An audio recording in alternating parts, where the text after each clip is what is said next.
सद्गुरु, ये कुछ 300 साल पहले की बात है। कर्नाटक के सुदूर दक्षिण क्षेत्र में अपनी बूढ़ी माँ के साथ एक योगी रहते थे। उनकी माँ काशी जाना चाहती थी ताकि वह विश्वनाथ जाकर शिव की गोद में प्राण त्याग सके। इसके अलावा उसने अपने जीवन में अपने बेटे से कभी कुछ नहीं मांगा था।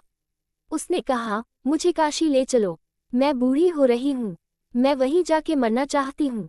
उद्धरण चिन्ह। योगी ने अपनी बूढ़ी माँ के साथ दक्षिण कर्नाटक के जंगलों से होते हुए काशी के लिए एक लंबी यात्रा शुरू की। वृद्ध होने के कारण उनकी माँ का स्वास्थ्य बिगड़ गया, तो उन्होंने माँ को कंधे पर उठा लिया और जाहिर तौर पर कुछ समय पश्चात वह कमज़ोर महसूस करने लगा।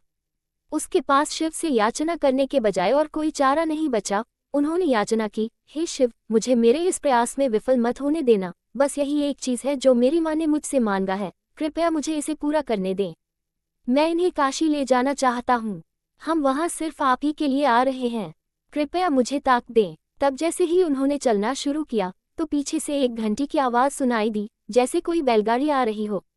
उन्हें धुंध से उबरती हुई एक बैलगाड़ी दिखाई दी जिसे एक बैल खींच रहा था, जो थोड़ा अजीब था क्योंकि एक बैल वाली बैलगाड़ी छोटे रास्तों के लिए होती है। जब सफ़र लंबा और जंगली इलाके से होते हुए हो तो हमेशा 2 बैल ही गाड़ी को खींचते हैं, पर जब आप थके हो तो ऐसी बारीकियों को किसे परवाह।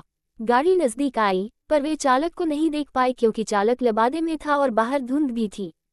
मेरी माँ बीमार है, क्या हम आपकी खाली गाड़ी में यात्रा कर सकते हैं? उन्होंने कहा। अंदर बैठे व्यक्ति ने सिर हिला के हाँ कहा। वे दोनों गाड़ी में बैठ गए और बैलगाड़ी आगे चलने लगी। कुछ समय बाद योगी का ध्यान इस ओर गया कि जंगली रास्ता होने के बावजूद भी बैलगाड़ी बहुत आसानी से आगे बढ़ रही थी। तब उन्होंने नीचे देखा और पाया कि पहिए घूम नहीं रहे हैं, वे रुके हुए थे, पर गाड़ी आगे बढ़ रही थी। तब उन्होंने बैल की तरफ देखा और पाया कि बैल बैठा हुआ था पर बैलगाड़ी चल रही थी। तब उन्होंने चालक की ओर देखा और पाया कि वहां सिर्फ लबादा ही था। उसने अपनी माँ की ओर देखा। माँ ने कहा, अरे पागल, हम पहुंच गए, अब कहीं और जाने की जरूरत नहीं है, यही वो जगह है, अब मुझे जाने दो। इतना कह के माँ ने शरीर छोड़ दिया। बैलगाड़ी और चालक सब विलीन हो गए। योगी अपने गांव लौट आया। लोगों ने सोचा,